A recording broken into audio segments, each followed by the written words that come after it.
Então, amados, hoje, sexta-feira, nós louvamos o nome do Senhor porque a gente pode dizer Ebenezer, né? Até aqui o Senhor tem nos ajudado. E de verdade o Senhor tem nos ajudado. O que seria de nós se não fosse a boa mão do Senhor? O que seria da nossa vida, né? Se Deus não estivesse ao nosso lado. Então, nós louvamos o nome do Senhor por mais esse culto, mais essa live, que nós vamos estar aqui participando, né?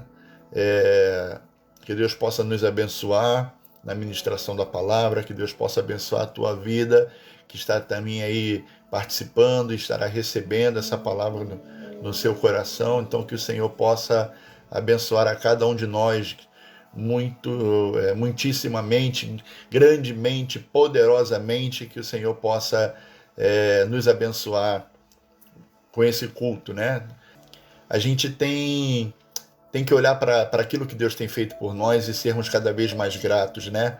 Deus tem feito maravilhas no meio de nós, o Senhor tem operado na nossa vida, tem cuidado, tem tratado de nós, e nós temos que dar a Ele toda a honra e toda a glória por tudo que Ele fez, por tudo que Ele tem feito e por tudo que Ele ainda há de fazer na vida de cada um de nós, né? Então vamos orar para nós darmos início à nossa live no dia de hoje, né? Que o Senhor possa nos abençoar, falar ao coração de cada irmão e que nós possamos estar assim juntos, caminhando pela palavra e o Espírito Santo de Deus nos conduzindo por sua boa mão. Amém? Vamos orar em nome de Jesus? Paizinho querido, nós louvamos o teu nome e te bendizemos porque o Senhor é bom, porque o Senhor é maravilhoso, misericordioso, o Senhor é tremendo na nossa vida e o Senhor tem cuidado de nós. Obrigado, Jesus, pela pela tua proteção, pelo teu cuidado, pela tua guarda sobre nós. Obrigado, Espírito Santo de Deus, porque tu tem nos ajudado na nossa caminhada, tem nos fortalecido nos dias maus, o Senhor tem nos sustentado pela comunhão contigo, pela tua palavra que sempre tem sido ministrada aos nossos corações. Te rogamos, Senhor, que o Senhor venha sobre nós neste momento, nesse culto, nessa live, e que o Senhor possa falar ao nosso coração, ao coração da tua igreja que está aqui reunida, dos meus irmãos que tão bondosamente se juntaram a mim nesta noite, ó Pai amado, e nós desejamos que o Senhor nos alimente pela tua palavra, que o Senhor faça a tua palavra resplandecer sobre nossas vidas, na nossa mente, no nosso coração, e que ela, porque é poderosa e é maravilhosa, ó Pai amado, quando ministrada sobre nós, que ela traga o seu devido efeito, que ela venha trazer em nós mudança, causar em nós mudança na nossa mente e coração, para que sejamos crentes melhores, homens e mulheres melhores diante da tua presença. Nos abençoe, nos conduza, em nome de Jesus nós oramos agradecidos, amém, amém. Queridos, nós precisamos estar sempre prontos a dar a razão de quando nós somos questionados o motivo pelo qual nós somos crentes em Cristo Jesus. E sabe que às vezes a gente fica procurando motivos, a gente fica procurando formas, respostas, quando a nossa resposta para essa pergunta, por que tu é crente? Por que você vai à igreja? Por que você ora? Por que você é dizimista? A gente tenta formular diversas respostas quando a resposta deve ser somente uma. Eu sou tudo isso porque Jesus é maravilhoso, porque Jesus me salvou, porque Jesus é a razão da minha vida, porque Jesus ele é o centro de todas as coisas na nossa vida. Jesus ele é suficiente, ele é a suficiência da resposta que nós precisamos. Ele é a resposta para toda pergunta. Jesus ele é o remédio para toda dor. Jesus é o pão que mata toda fome. Jesus é a água que sacia toda sede. Jesus é suficiente. Por que Jesus é suficiente? Porque ele é o melhor de Deus para nós. Ele é o melhor de todos os tempos. Ele é aquilo que Deus tinha de melhor e nos entregou o seu melhor. Então Jesus, ele é a suficiência em todas as coisas daquilo que nós precisamos. E por que eu afirmo isso? Porque, primeiro, eu creio de todo o meu coração que tudo aquilo que eu preciso está em Jesus. Por que tu é crente, Paulo? Não é porque eu quero ir para o céu. O céu é um bônus. O céu é um bônus porque eu estou em Jesus. Eu sou crente porque Deus me deu uma família. Minha família é um bônus. Eu tenho o que tenho, sou o que sou por causa de Jesus. Jesus é suficiente. Ele é suficiência que nós precisamos entender, que sacia a nossa vida em toda e qualquer área de nossas vidas. E eu queria afirmar isso com você, lendo contigo um texto na epístola escrita aos Hebreus, no capítulo 1, a partir do versículo 1 até o versículo... todo o capítulo, na verdade, capítulo 1 de Hebreus. Se você pode, na tua casa, abra a tua Bíblia comigo, em Hebreus capítulo 1, e nós vamos andar por esse texto para eu estar afirmando essa minha convicção contigo de que em Jesus toda a nossa suficiência, toda a nossa deficiência, ela é completa. A paz do Senhor, Eduardo, grande irmão, Deus abençoe. Deus abençoe. Deus abençoe a irmã Palmira, diaconisa Palmira. Deus abençoe, tia Selma. Deus abençoe a cada um dos irmãos. Então, abra aí Hebreus capítulo 1 e nós vamos ler juntos esse texto. É um texto que o nosso pastor gosta bastante de compartilhar.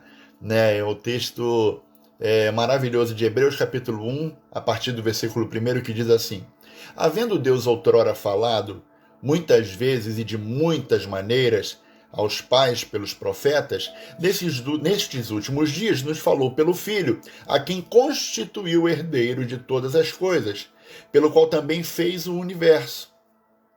Ele, que é o resplendor da glória e a expressão exata do seu ser, sustentando todas as coisas pela palavra do seu poder, depois de ter feito a purificação dos pecados, assentou-se à direita da majestade nas alturas, tendo se tornado tão superior aos anjos quanto herdou o mais excelente nome do que eles. Versículo 5. Pois qual dos anjos disse jamais: Tu és meu filho, eu hoje te gerei? E outra vez: eu lhe serei pai, e ele me será filho?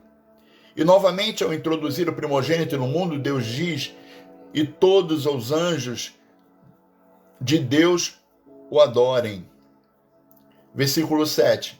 Ainda quanto aos anjos diz: aquele que aos seus anjos faz ventos e a seus ministros labareda de fogo.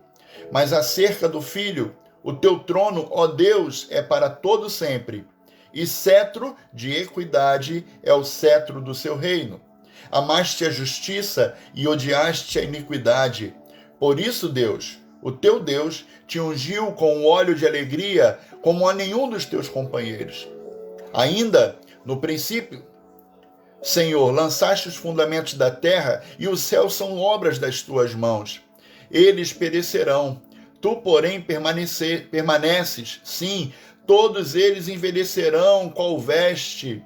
Também, qual manto os enrolarás, e como vestes serão igualmente mudados. Tu, porém, és o mesmo, e os teus anos jamais terão fim. Ora, a qual dos anjos jamais disse: assenta-te à minha direita, até que eu ponha os teus inimigos por estrado dos teus pés? Não são todos eles espíritos ministradores, enviados para serviço a favor dos que hão de herdar a salvação? Ora, a Epístola aos Hebreus, queridos, é um dos livros mais fantásticos da Bíblia. Na verdade, sempre quando eu leio um livro da Bíblia, eu saio com essa percepção. Este livro é maravilhoso, esse livro é tremendo. A Epístola aos Hebreus é um livro um tanto quanto singular da Bíblia, porque ela não tem remetente, ninguém sabe quem escreveu, e também ela não tem destinatário, ninguém sabe para quem ela foi escrita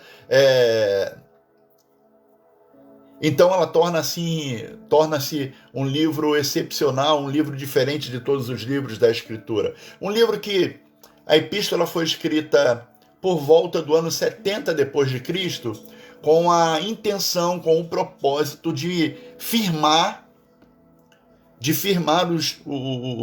os judeus que haviam se convertido.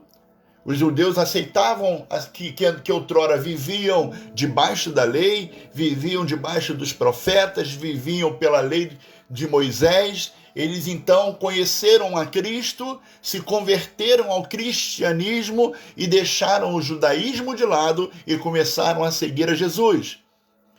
Mas por ocasião da perseguição, que logo após a morte de Jesus, levantou-se uma grande perseguição aos apóstolos, aos discípulos de Jesus e por consequência, à igreja, aos convertidos àquele tempo.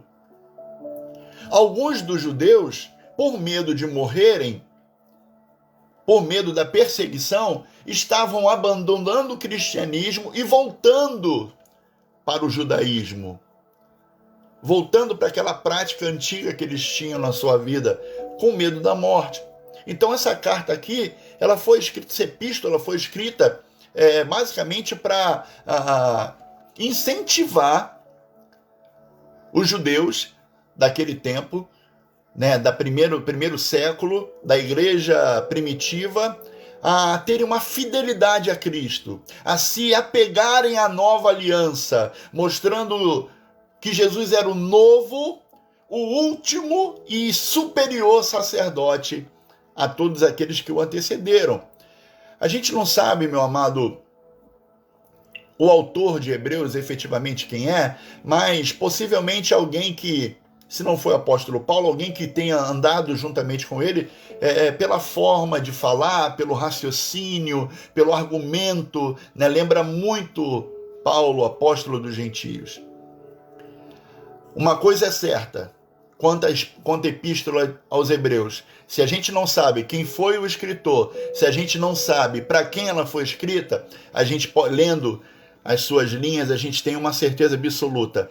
A epístola aos Hebreus é uma epístola inspirada divinamente pelo Espírito Santo de Deus.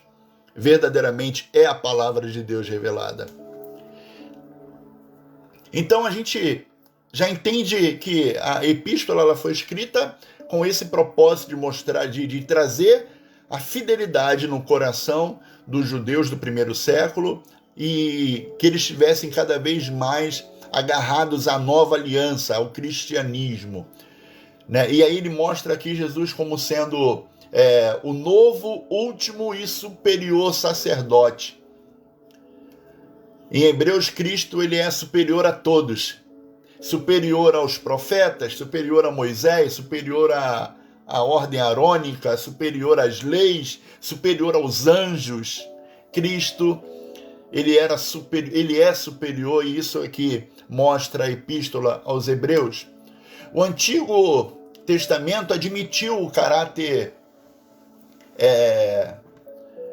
temporário, onde a nova aliança, de algum modo, não lhe é contrária, de modo nenhum é contrária ao Antigo Testamento. Cristo não pode ser deixado para trás pela troca por tipos obsoletos de fé, que isso leva a um julgamento divino, inclusive. Mas a gente pode entender que Cristo, ele é superior a tudo aquilo que antecedeu, aos profetas, às leis, porque ele sendo o sacrifício perfeito pelos nossos pecados, nada poderia ser superior a ele.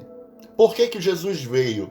Porque os profetas já não tinham mais sua voz ouvida, os sacrifícios que estavam sendo feitos para cumprir os rituais levíticos, né, lá do Pentateuco, né, da lei que Moisés deixara para o povo, né, os sacrifícios já não eram mais suficientes. Né, a gente está estudando isso na nossa escola bíblica dominical, quando a gente vê Paulo fazendo defesa ali da sua do seu apostolado, né, defendendo as suas teses apresentadas ali à igreja de Gálatas, né, e ele deixa muito claro por que nós estamos no tempo da graça e não da lei, porque Cristo é superior à lei, mas não quer dizer que a lei não teve a sua... não cumpriu com a sua obrigação, né? A gente vê lá no próprio Hebreus falando que a lei ela nos serviu de aia, ela nos foi a condutora até Cristo, mas quando a gente se encontra com Cristo, a gente passa a viver debaixo da nova aliança, né? Da aliança do Cordeiro. Então, Cristo ele é superior. Então, quando a gente vê aqui já no início desse texto, que fala da superioridade de Cristo, havendo Deus outrora falado muitas vezes e de muitas maneiras aos pais pelos profetas, ou seja, falando do tempo antigo, nestes últimos dias, nos falou pelo Filho, a quem constituiu herdeiro de todas as coisas, pelo qual também ele fez o universo. Ele que é o resplendor da glória e a expressão exata do seu ser, sustentando todas as coisas pela palavra do seu poder, depois de ter feito a purificação dos pecados, assentou-se à direita da majestade nas alturas, tendo se tornado tão superior aos anjos, quanto herdou também mais excelente nome do que eles. A revelação feita por Cristo, Filho de Deus, é superior à revelação dada a Moisés, lá no início, lá no Pentateuco, lá nas leis. A epístola aqui começa dando enfoque sobre as maneiras em que Cristo é maior, inclusive do que os anjos. Aí vai falar sobre essa última maneira de Deus nos falar, né? Interessante da forma como o autor coloca aqui, havendo Deus outrora falado muitas vezes e de muitas maneiras, ou seja, Deus sempre falou, Deus sempre se manifestou, Deus sempre veio de encontro ao seu povo. É claro que de forma diferente, porque Deus usava instrumentos, os profetas, os sinais. Era a forma com que Deus falava com a igreja lá no tempo antigo. Então, tendo Deus falado de muitas maneiras, muitas vezes lá no passado, aos pais pelos profetas, nestes últimos dias, ele nos falou pelo Filho. Deus encontrou uma forma melhor, maior, excelente para se comunicar conosco. A última e melhor palavra de Deus é Jesus. E aí a gente vê que em seu Filho, Jesus, é o que vemos neste texto que declara que Cristo ele é superior a todos os que antecederam, porque ele é a revelação final de Deus. Deus sempre falou, Deus ainda fala e ele sempre falará. Mas conforme a gente viu aqui no versículo 1, havendo Deus outrora falado, o importante tema aqui de Hebreus, né? Muitas vezes, ou seja, o autor referiu-se a períodos em que Deus falou muitas vezes atrás, outrora, e agora ele vai falar, ele fala nestes últimos dias. Esse outrora, ele refere-se aos tempos antigos do Velho Testamento, né? O último ao período agora, e agora nesses últimos dias é o período do Novo Testamento, pós-Novo Testamento. Assim como o restante do Novo Testamento, a vinda de Cristo marca o nosso atual período de tempos como os últimos dias de salvação, né, que os profetas predisseram que seguiriam ao exílio. Por que nós estamos vivendo os últimos dias? Porque Jesus foi a última palavra de Deus. O último profeta de Deus. Depois dele, não haverá melhor. Tanto que o Apocalipse já vai nos alertar que virão alguns dizendo, eis ali o Cristo. Não, ele está acolá. Ou outros dizendo, eu sou. Não tem.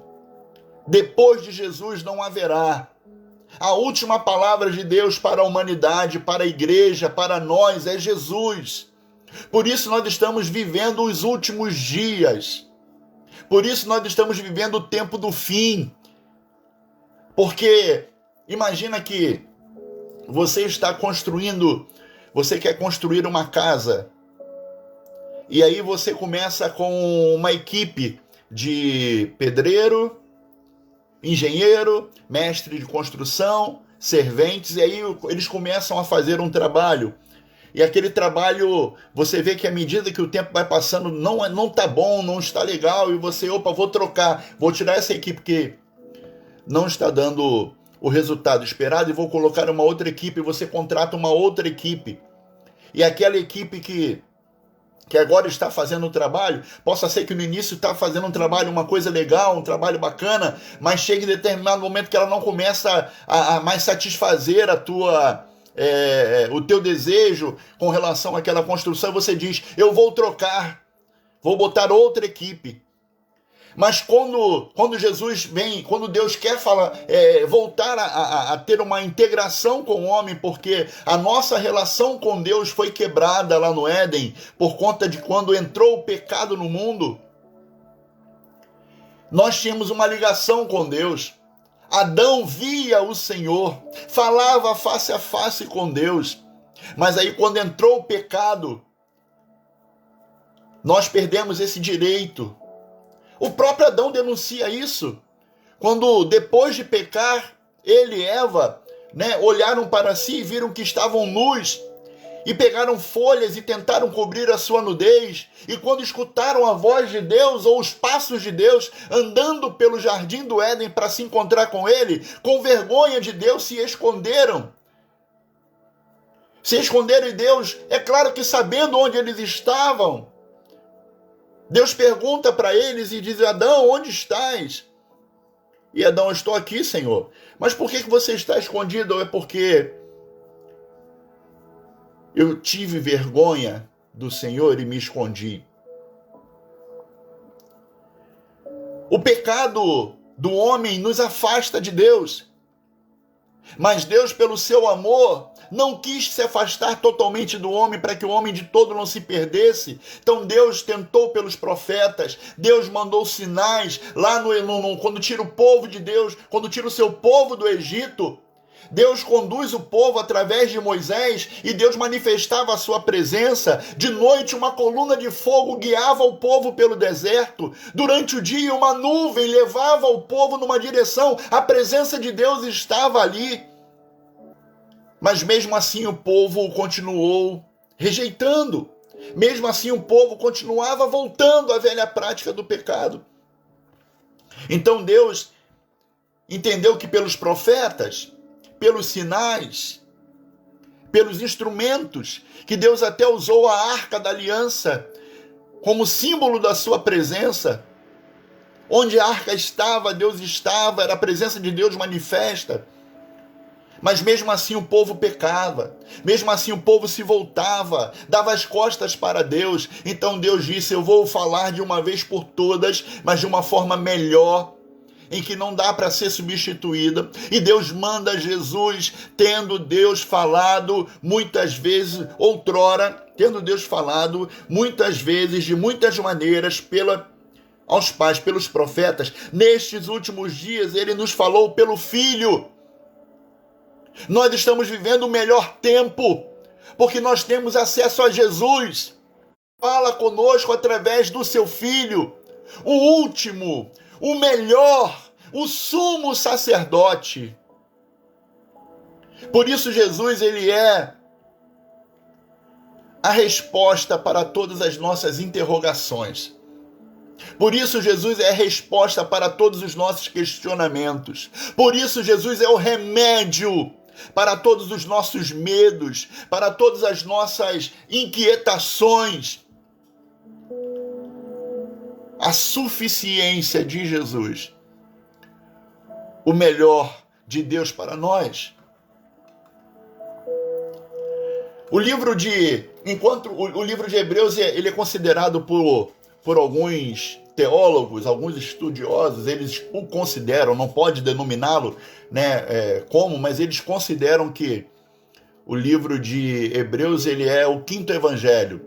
Nós sabemos que temos os 4 evangelhos da Bíblia, Mateus, Marcos, Lucas e João. Enquanto estes evangelhos falam do ministério terreno de Jesus, Hebreus, ele vai falar sobre a divindade dele, sobre a sua vida divina. Hebreus retrata o ministério terrestre, o ministério celeste de Jesus. Essas muitas maneiras que Hebreus fala que Deus falou outrora incluem a sua fala aos homens e aos profetas por meio da sua própria voz, em visões, em sonhos, em enigmas. O caráter gradativo da revelação profética mostrava ali a sua imperfeição, assim como a repetição dos sacrifícios de animais mostravam que eles não podiam mais eliminar a nossa culpa. Já não satisfaziam mais com relação à purificação dos pecados. Deus havia falado por meio dos profetas, principalmente pelos profetas, mas agora ele estaria a falar pelo seu próprio Filho. Dizer que qualquer outra revelação era superior à revelação do Antigo Testamento constituía ali um afastamento radical dos judeus, do judaísmo tradicional do primeiro século, que foi o tempo em que foi escrita essa epístola. No entanto, até mesmo Moisés, que foi o grande porta-voz de Deus do Antigo Testamento, ele era somente um profeta, um simples servo na casa de Deus. Jesus é o Filho de Deus. E o Filho fala do mesmo modo como falavam os profetas, mas com maior autoridade, com maior finalidade, porque ele é o herdeiro de todas as coisas, ele foi o construtor de todas as coisas, ele tem em suas mãos todo o poder. Os profetas falavam em nome de Deus, Jesus fala como Deus porque ele é Deus. Daí a supremacia do Filho. E essa supremacia, essa superioridade, essa majestade do Filho de Deus como sumo sacerdote, ela será manifestada no final da história, pois tudo foi criado por meio dele e para ele, como está escrito em Colossenses capítulo 1, no versículo 16. Ele é o primogênito de Deus, ele é o herdeiro de Deus, cujos inimigos serão colocados como estrados dos seus pés. Lembra da profecia que ele pisará a cabeça da serpente? Como filhos de Deus, por meio de Jesus que nós também somos herdeiros de Deus, amém? Você é um herdeiro de Deus por Jesus, por meio desse Filho. Ele é o herdeiro de todas as coisas e por meio dele é que todo o universo, literalmente, eras, tempos, realçando todos os períodos da história na sua ordem criativa, todo o universo foi feito. A supremacia do Filho também foi manifestada no início da história, pois nele foram criadas todas as coisas. Ele, o Filho de Deus, Jesus, ele é o resplendor da glória de Deus. No versículo 3, ele é o resplendor da glória de Deus e a expressão exata do seu ser. Jesus, portanto, é Deus. Ele é a manifestação da gloriosa divindade de Deus. Ele é o Filho, é a expressão exata do seu ser. Esse versículo expressa tanta a unidade da essência do Filho com o Pai, que só esse versículo por si só já realça a sua grandiosidade, o quão maravilhoso Jesus é. Ele é também o sustentador de todas as coisas, criadas pela palavra do seu poder. O universo não é sustentado pelo seu próprio poder, ou mesmo por leis naturais originalmente designadas por Deus. A gravidade, a rotação da Terra, o Sol, a sua temperatura, a distância entre os planetas, as estrelas, o quão bonito é toda a criação do universo. Isso tudo está sendo sustentado pela palavra de Deus. No versículo 3, ele vai dizer que Jesus também fez a expiação pelos nossos pecados. Depois de ter feito a purificação dos pecados, assentou-se à direita da majestade nas alturas. essa purificação que é continuamente oferecida a todo homem, toda mulher, porque a Bíblia diz que aquele que se achegar a Deus de maneira nenhuma será lançado fora. Vinde a mim todos os que estáis cansados e sobrecarregados, e eu vos aliviarei. O convite é para todos. Essa purificação é continuamente oferecida para todos, por meio da incessante intercessão sacerdotal de Cristo, que está sentado à direita de Deus nas alturas. Ele se assentou à direita da majestade nas alturas. A entronização do Filho à direita de Deus nas alturas, que é o cumprimento da profecia lá, da promessa de Salmos capítulo 10, versículo 1, revela a superioridade de Deus em duas maneiras. Primeiro, à direita da majestade. Cristo ministra no santuário verdadeiro e celestial, não numa cópia terrena. Ele está sentado agora à destra de Deus. Um lugar de honra, lugar de autoridade. Cristo assentou-se porque ele não morreu. Ele se entregou uma única vez e ele ressuscitou. E hoje ele está sentado à direita de Deus. Por isso ele é superior. Por isso ele é majestoso. Por isso ele é poderoso. O livro aos Hebreus, a Epístola aos Hebreus, é um livro também que talvez, eu não sei se é o mais, mas é um dos mais que citam o Antigo Testamento. Ele faz diversas vezes citação das profecias, das promessas que foram feitas no Antigo Testamento e aponta que todas essas profecias, todas essas promessas se cumpriram em Cristo. Então, a Bíblia, aqui em Hebreus, ela dá o testemunho da grande honra que o Filho tem no Pai, que Jesus tem em Deus. A partir do versículo 5, Cristo é o Filho e os anjos são seus ministros. A gente vê o testemunho bíblico da honra, que dá uma honra maior ao Filho, em detrimento aos anjos.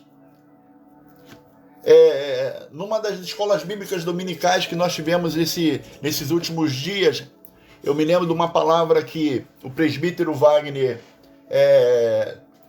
trouxe, um comentário que ele fez enquanto o irmão Gleidson estava ministrando a lição, de que hoje ainda tem algumas, eu não diria seitas, algumas religiões ou seitas que adoram a anjos.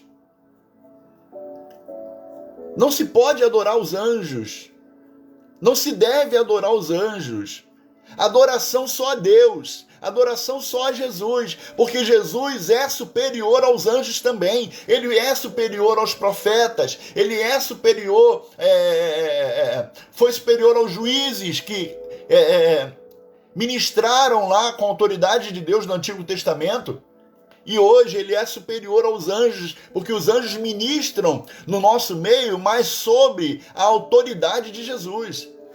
A crença cristã na superioridade de Cristo acima de toda a revelação anterior foi antecipada pelo Antigo Testamento. O autor aqui apontou diversas passagens que indicam que o grande filho de Davi seria exaltado acima de todos os outros. No versículo 5, pois a qual dos anjos disse jamais, tu és meu filho, eu hoje te gerei, e outra vez, eu lhe serei pai, e ele me será filho. No versículo 5 está escrito que ele é o filho de Deus, e que hoje havia de ser gerado. Isso se revela, se refere ao Salmos capítulo 2, versículo 7, no qual Davi, rei de Israel, é declarado o filho real de Deus na sua coroação. Essa coroação estabeleceu um padrão que Jesus cumpriu como o último filho de Davi, como sendo descendente de Davi. É como a gente pode ver em Mateus capítulo 1, que vai falar da genealogia. Mateus capítulo 1, versículo 1 diz: livro da geração de Jesus Cristo, filho de Davi, filho de Abraão, cumprimento da promessa de Salmos número 2, versículo 7.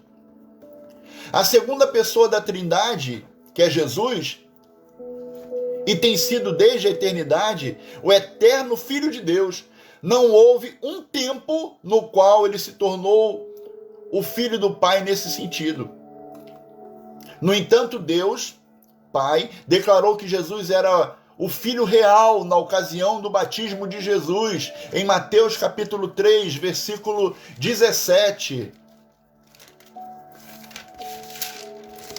Na ocasião em que João Batista está batizando Jesus, Mateus capítulo 3, versículo 17. Eis que uma voz dos céus que dizia, o próprio Deus falando, este é o meu Filho amado em quem me comprazo. E na ressurreição de Jesus, Romanos capítulo 1, versículo 4, e foi designado Filho de Deus com poder, segundo o Espírito de Santidade, pela ressurreição dos mortos, a saber, Jesus Cristo, o nosso Senhor. E foi designado Filho de Deus. Então, amados, essa autoridade de Filho de Deus, com essa autoridade de Filho de Deus, Jesus é a última palavra de Deus para o homem. Ou por Jesus, ele é o caminho, ele é a verdade, ele é a vida. Deus falou outrora de muitas maneiras, de muitas formas aos pais pelos profetas. Hoje ele nos fala por Jesus. Jesus é a suficiência. Jesus é a resposta. Jesus é tudo aquilo que o homem precisa. Como filho, condescendeu em assumir, ele abriu mão da sua divindade, da sua majestade, de toda a sua glória. Ele assumiu uma natureza humana e mesmo como natureza humana, os anjos o adoraram. Lucas capítulo 2, versículos 13 e 14. E subitamente apareceu com um anjo uma multidão da milícia celestial, louvando a Deus e dizendo, glória a Deus nas maiores alturas e paz na terra entre os homens a quem ele quer bem. Por ocasião do nascimento de Jesus, os anjos o vieram adorar. Jesus é maior do que os anjos. A gente não pode ter dúvida disso. Ele é ainda o primogênito introduzindo no mundo. Salmos número 89, versículo 27. Faloei por isso meu primogênito, o mais elevado entre os reis da terra. O termo primogênito aqui significa da mais alta posição, ou seja, acima dos reis da terra, não o primogênito na ordem do nascimento. Em Êxodo, capítulo 4, versículo 22, uma outra profecia a respeito do Messias, do Filho de Deus. Êxodo, capítulo 4, versículo 22. Dirás a Faraó, assim diz o Senhor, Israel é meu filho, o meu primogênito. Aqui, essa palavra primogênito significa o meu eleito, o mais desejado. Quando o autor usa aqui as escrituras do Velho Testamento para fazer referência a Jesus, ele está falando dos cumprimentos da promessa, o cumprimento das profecias. Quando ele diz o que está nas escrituras, que todos os anjos o adorem, isso provavelmente vem da tradução grega, da Septuaginta, de Deuteronômio 32, verso 43. Embora também lembra no Salmo 97, verso 7. De qualquer maneira, amados, a referência do Antigo Testamento é de que os anjos adoram a Deus.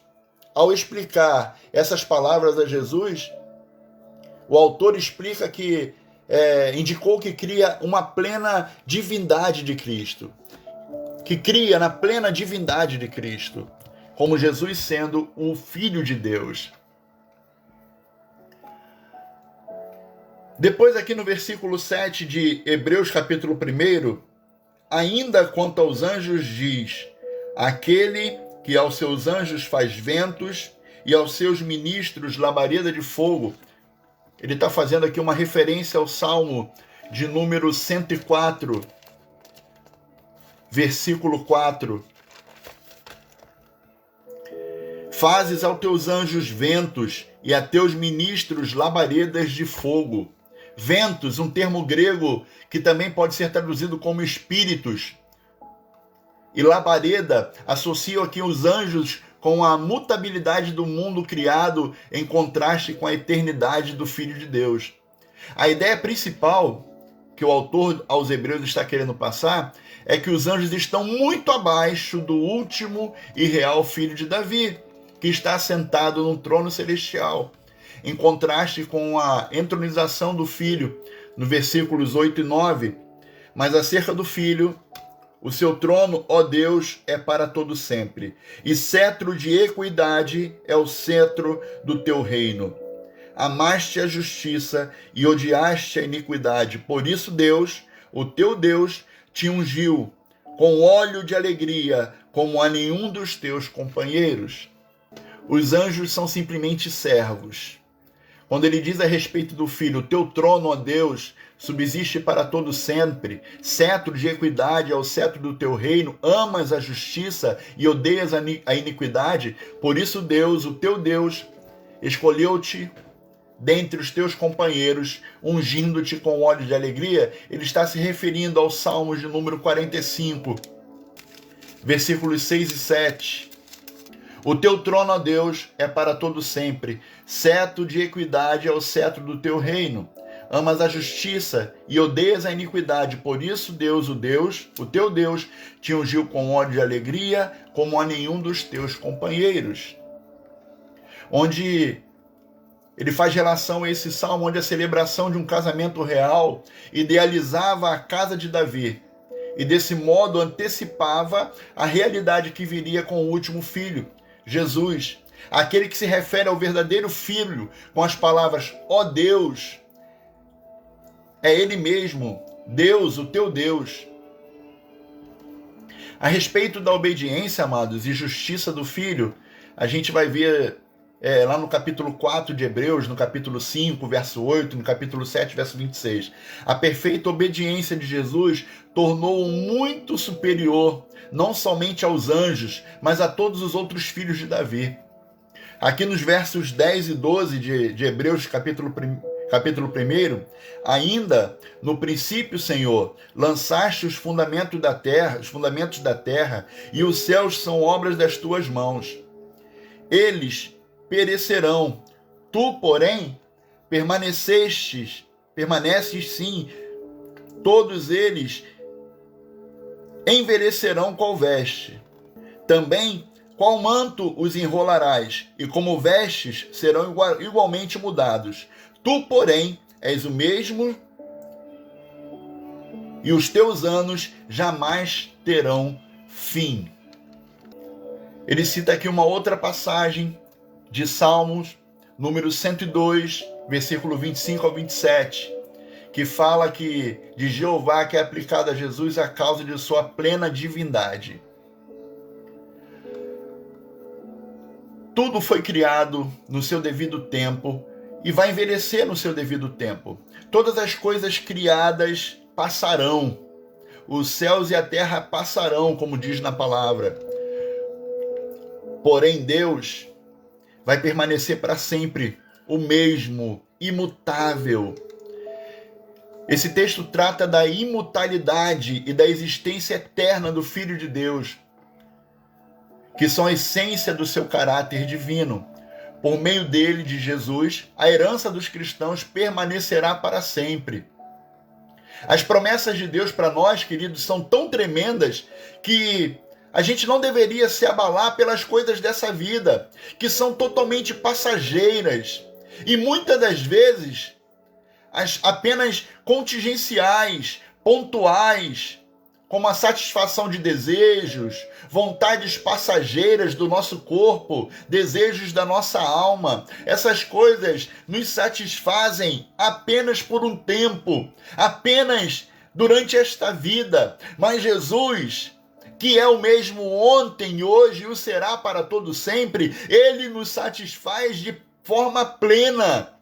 Nele temos satisfação completa. Quando estamos em Jesus, nós não temos necessidade de mais nada. Todas as outras coisas são secundárias, passageiras. Jesus é eterno e ele nos satisfaz plenamente. A posição de autoridade celestial do Filho de Deus é contrastada aqui em Hebreus com a posição dos servos dele. A função dos anjos, por exemplo, que é de servos. Os anjos são servos de Cristo, mas também, não só somente de Cristo, mas também do seu povo. Os anjos são ministradores de Deus a nosso favor. Nesse sentido, o povo de Deus é favorecido, porque eles nos servem com ordem de Deus. Quando ele diz no versículo 13, ora, a qual dos anjos jamais disse, assenta-te à minha direita, até que eu ponha os teus inimigos por estrado dos teus pés? Em forma de pergunta, ele está se referindo ao Filho, como uma fala que jamais foi falada aos anjos. Senta-te à minha direita, até que eu faça dos teus inimigos um estrado para os teus pés. Ele está fazendo aqui uma referência aos Salmos, número 110, versículo 1. Outro salmo real que confirma as promessas para a casa de Davi. Somente Jesus recebeu essas promessas totalmente, porque só ele é o Filho de Deus, unigênito de Deus, o único e verdadeiro Filho de Deus. Ele conclui aqui que os anjos são todos ministradores enviados, no versículo 14. Não são todos eles espíritos ministradores enviados para serviço a favor dos que hão de herdar a salvação? Para serviço a favor dos que hão de herdar a salvação. Não apenas são anjos subordinados ao Filho Divino, mas também irão servir aos seres humanos no mundo vindouro. Esse fato torna evidente que Cristo é superior aos anjos. Cristo é superior. Deus, o Pai Celeste, apontou também para Cristo, como João Batista, que disse, eis o Cordeiro de Deus, que tira o pecado do mundo. E o Pai disse, este é o meu Filho amado, a ele ouvi. O livro de Hebreus, amados, é um livro excelente. Ele não chamava muito a minha atenção, mas ultimamente eu passei a ter um grande interesse pelo livro de Hebreus. É um livro muito profundo. O autor, de uma sabedoria gigante, com palavras sábias, ele soube fazer como ninguém uma relação. Na linguagem de hoje, né, como a gente diria nas linguagens atuais, ele fez um link entre o Velho e o Novo Testamento. Ele utiliza o Velho Testamento para explicar o Novo.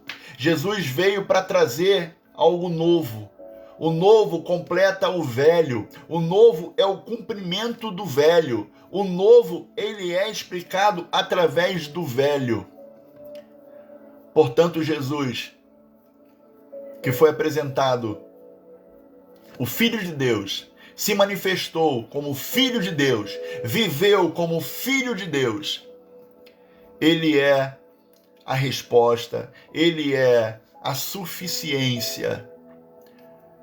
Quando nos perguntarem, por que você é crente?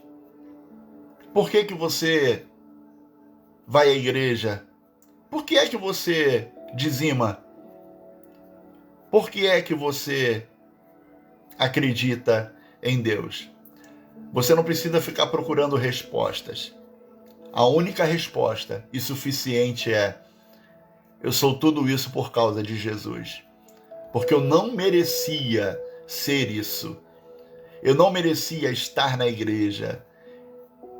Eu não merecia ter o meu nome escrito no livro da vida. Eu não merecia ser computado entre os filhos de Deus, entre os herdeiros de Deus, entre aqueles que irão morar no céu. Mas através de Jesus, por causa de Jesus, é que eu sou tudo isso. Jesus, ele é a suficiência de Deus para nossas vidas. Portanto, quando você, em algum momento, em alguma fase, quando a gente estiver passando por aqueles dias maus, porque haveremos de passar, os dias maus vêm, as dificuldades vêm, as tribulações vêm, elas virão. Não se agarre em nada, não olhe para o homem, não espere nada de ninguém. Olha para Jesus. Ele é suficiente. Ele é suficiente para nós. Havendo Deus outrora falado muitas vezes e de muitas maneiras aos pais pelos profetas, nestes últimos dias nos falou pelo Filho, a quem constituiu herdeiro de todas as coisas, pelo qual também fez o universo. Nós somos os adoradores da última hora. Nós somos os adoradores dos últimos tempos, porque depois de Jesus, só o que virá é o arrebatamento. Nós estamos em contagem regressiva para o dia em que o Senhor virá buscar a sua igreja. Porque não existe nada melhor do que Jesus. Jesus foi a última palavra de Deus para o homem. O Verbo vivo se fez carne, habitou entre nós. Jesus é a forma maravilhosa como Deus fala conosco nesses últimos dias. Que Deus possa abençoar a tua vida através de Jesus. Que Deus possa continuar falando contigo através de Jesus. Olhe para Ele. Se agarre nele. Aumente tua fé nele. Creia. Creia. A Epístola aos Hebreus foi escrita para os judeus que, por conta da perseguição, os judeus que haviam se convertido, e por causa da perseguição do primeiro século, eles estavam voltando às velhas práticas. Por causa do medo, por causa do pavor, por causa das provações, eles estavam abandonando o cristianismo e voltando à prática do judaísmo. É muito triste a gente ver hoje algumas igrejas que, às vezes, sem sabedoria, agem dessa forma. A igreja bota lá a Arca da Aliança, aí tem que fazer uma fila para colocar a mão na Arca da Aliança. Aí faz um movimento assim, repetindo lá o que se fazia no Antigo Testamento. Jesus é a forma como Deus está falando com você hoje.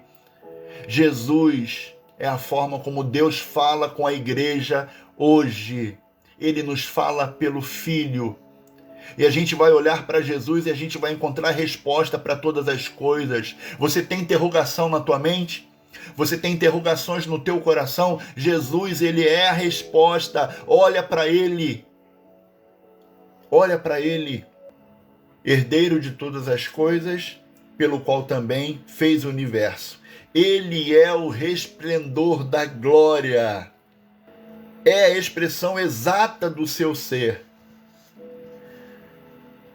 Vamos olhar para Jesus? Não olhe para outra direção. Olhe somente para Jesus. O pastor Vanderlei está fazendo um comentário aqui que hoje algumas igrejas colocam a arca para as pessoas tocarem na arca, para levar a arca para casa, que está levando a presença, está tocando em Deus. E antigamente nem se podia tocar na arca. Verdade, né, pastor? Até quem tocou na arca com boa intenção morreu. Ele é o melhor bem que nós temos, né, irmã Palmeira? Aleluia. Fica firme com Jesus. No tempo da adversidade, olha para cima, olha para Ele, clama por Ele, se agarra nele, que Ele é tudo que você precisa. Ele é tudo que nós precisamos para continuar a nossa caminhada. Amém? Vamos orar em nome de Jesus? Você pode, curva a sua cabeça e nós vamos falar com Deus nessa hora. Senhor, nós te somos gratos, porque lá no passado, lá no Antigo Testamento, nós vemos as maravilhas que o Senhor fez. Os sinais, os prodígios, a forma maravilhosa como o Senhor usou os profetas, que guiaram o povo, conduziram o povo naquele tempo em que o Senhor falava por sinais, por prodígios. Mas nós te louvamos porque nós somos privilegiados. Nós somos privilegiados porque a gente tem o sumo sacerdote. O Senhor fala conosco através do teu Filho Jesus. O Senhor cuida de nós através do teu Filho Jesus. Aquele que tem todo o poder, que está sentado à tua direita, aquele que intercede por cada um de nós, na nossa debilidade, na nossa fraqueza, por conta dos nossos muitos pecados, Ele tem intercedido por nós. Muito obrigado. Que nós possamos ter essa sabedoria que o autor aos Hebreus nos traz, de olhar para Jesus e achar nele a suficiência de tudo aquilo que nós precisamos. É como se a gente fosse na farmácia e só tivesse um tipo de remédio.